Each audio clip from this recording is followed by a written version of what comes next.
সেনাবাহিনীর লোক নিষেধ করছে, যাওয়া যাবে না ভাই, নিষেধ করছে। ও পাশটা যাই বেরোতে পারবেন না তো, ইমার্জেন্সি রুগী তো, ও পাশটাও যাইতে পারবেন না।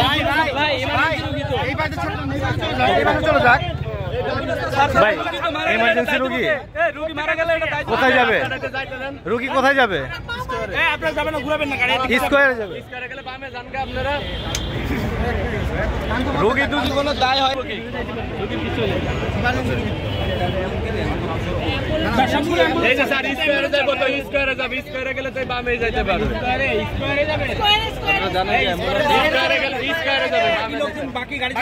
বাকি ঢুকবে না,